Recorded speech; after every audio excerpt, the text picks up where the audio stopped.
Everybody told me Jay was corny and whack. Everybody told me not to with him. And I did it. Leo Cohen, Jay Z, all of that.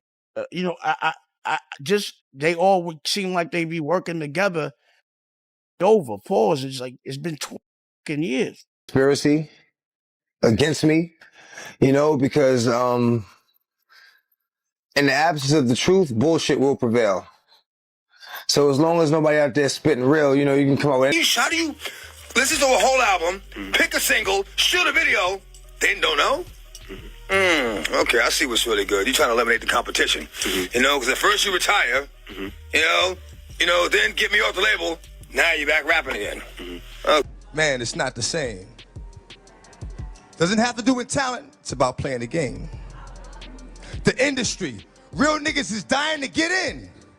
The industry, just to find they don't fit in. Dame Dash is stirring up drama again, and this time he's going straight for Jay Z and his mentor, Lyor Cohen. He's claiming they plotted together to push DMX out the way, all so they could rise to the top. Fans aren't letting it slide either. They're dragging Jay Z, saying he pretends to uplift the culture while secretly tearing down the very artists he claims to support. Dame's coming with bold accusations saying Jay and Lyor didn't just step on people, they sacrificed black talent to level up. And the saddest part, DMX saw it all coming.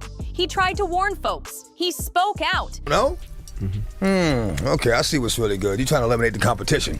Because at first you retire, then get me off the label, now you're back rapping again. Okay. But nobody had his back until it was too late. We already know Dame Dash and Jay Z have been locked in a Cold War for years, but Dame's not backing down. Sure, some people call him salty or stuck in the past, but what if he's just been telling the truth all along? He's saying this goes way deeper than old beef, and now he's naming names and telling stories the industry hoped would stay buried. Dame Dash says this isn't just about Jay Z, it's about a much bigger game being played behind the scenes. He's been speaking on this for years, but folks either ignore it or twist his words. According to Dame, the real issue isn't just Jay, it's who Jay chose to stand beside. Executives like Lyor Cohen, who Dame believes profit off black culture while also pushing harmful narratives that make the culture look wild and dangerous. And guess who saw through all of that early on? DMX. He wasn't scared to speak out either. X noticed how shady things were looking and tried to shine a light on it before things got worse. Here's some background. When Jay Z stepped in as president of Def Jam in 2004, replacing Lear, he got total control of the Rockefeller catalog. And just like that, Dame and Biggs were pushed out the picture. But for Dame, losing the label wasn't even the worst part. It was watching Jay sell out his own circle and let someone like Lyor pull the strings. One artist Dame says Jay definitely turned his back on, DMX. Straight up. It was a competitive thing, but it was big love. He was so competitive with me. I never met a human being more competitive with me, like ever, not even my big brother. Now, Jay never owned up to any of this. When X passed away, Jay popped up on LeBron's show claiming everything was cool between them. He said there was never beef, that X just loved to compete. But to Dame, that's just dodging the truth. But here's where it gets wild. According to DMX, Jay was the one obsessed with competing, not him. X was already a certified legend when Jay became Def Jam's president, with 5 #1 albums under his belt. But once Jay got that power, X said everything started changing, and not for the better. DMX opened up on The Breakfast Club and straight up said Jay sabotaged his career. Why? Because Jay had second thoughts about retiring and didn't want to share the spotlight. X believed Jay was clearing out the competition so he could make a flashy comeback with no one in his way. But it wasn't just the rivalry. DMX didn't trust Jay at all, and it had everything to do with who Jay was running with behind the scenes. X called out shady execs like Lyor Cohen, saying they had way too much control over artists. And Jay was right there cozying up to them. While DMX was warning folks about industry snakes, Jay was learning the game from them. He even called Lyor his mentor. In his book Decoded, Jay drops this exact quote. Lyor Cohen, who I consider my mentor, once told me something that he was told by a rabbi about the 8 degrees of giving in Judaism, the highest level of giving. That quote had people talking, but to DMX, all it did was confirm Jay was getting too close to the real shot callers, the ones pulling strings in the background. That 8th level of giving, it's about making the person you help completely self-sufficient. But knowing what folks are saying now about Jay Z and Lyor Cohen and all the sneaky business moves they allegedly pulled to build their empires, it hits different hearing them talk about generosity and being selfless. Like, seriously? So who is Lyor Cohen and why is his name always tied up in hip-hop drama? Well, the surface level stuff is easy to find. He's a New York native born to Israeli immigrants, and he's been running things behind the scenes in hip-hop for decades. He started out at Rush Productions managing rap artists, climbed the ladder at Def Jam, then ended up running Warner Music Group. After stepping down in 2012, he launched 300 Entertainment, and now he's the global head of music at YouTube. But here's where it gets sketchy. Some people believe Lyor might not just be some regular exec. They think he could be tied to intelligence operations, using his industry access to push hidden agendas in hip-hop. Sounds wild, right? But the whispers got louder after he was caught lying about his background. In October 2023, Lyor went on Vlad TV and was asked about his mother. First, he said she was just a housewife. But later, in the same interview, he slipped up and revealed she actually worked for the Israeli government and even helped him land a job at the National Bank of Israel. That had people raising serious eyebrows. And that's not the only red flag. Dame Dash has long called Lyor a culture vulture. And honestly, the receipts are piling up. Just take his appearance on The Breakfast Club. Had a real bad drug problem, DMX. I'm so sad. DMX, there's two people inside of him. And the Earl is one of the nicest people. I put him up in Lake George. Earl loved being silent with a fishing pole. I shit you not. He just would stay on that dock hours and hours and hours and hours.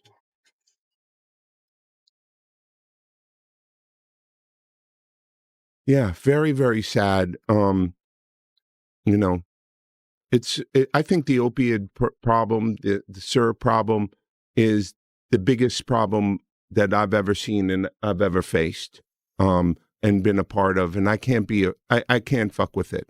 He brought up the opioid epidemic, mentioned DMX's struggles, and claimed he was heartbroken about it. But to a lot of folks, it felt like empty words coming from someone who helped push artists into toxic cycles while cashing in on their pain. You know, the crack thing was devastating, but at least the rappers were bringing a spotlight to you becoming a fiend, okay? And I thought that spotlight, head crack, helped, even though it was harsh and really really rough, particularly on women. But I think it helped change the course of the crack epidemic. I don't know what's this opioid thing, man, is. But when Charlemagne pressed Lyor about why he keeps signing artists who glorify drugs, especially during a full-blown opioid crisis, Lyor didn't flinch. He straight up said, that's how the business works. Just like that, no shame, no accountability. But being a crackhead wasn't would cool you- back then. Being a What? crackhead wasn't cool. Now they seem like they're making it cool to be drinking lean and syrup and It's to the be most on the dangerous. pill. It's the Perks most and Molly's dangerous and- thing that's facing our society. Are you? So why sign an artist that would promote that? Because I already answered that question. You weren't paying attention. She asked me talent or issues, and I said talent. But I have to. I can't give up on people. But I'm saying that's hypocritical, though. You're saying the It's opioid problem's a problem. opportunistic. Yeah. I got people to feed. I got a business to run. You're gonna make Dame Dash take this clip and call you a culture vulture. Who's Dame Dash? And when Charlemagne brought up Dame Dash calling him a culture vulture, Lyor got real defensive. Started acting like he didn't even know who Dame was. Like, really? Okay, Mariah. But for Dame, that was just proof he'd been right about Lyor all along. He didn't waste time either. He jumped on Instagram and let it rip. He wrote, "Thanks for this, Leor Cohen, for proving my point. In true culture vulture form, they make money off of us and then try to erase our true history and act like the real ones never existed. He pays his bills at the expense of us." Who's named Dash? You brought him up. I don't even know him. I don't even know him. So you bring his name up. I don't even know him. So Y'all made a lot of money together. Made a lot of Come money. on, Leo. Don't do that to him. I don't know him. I really don't.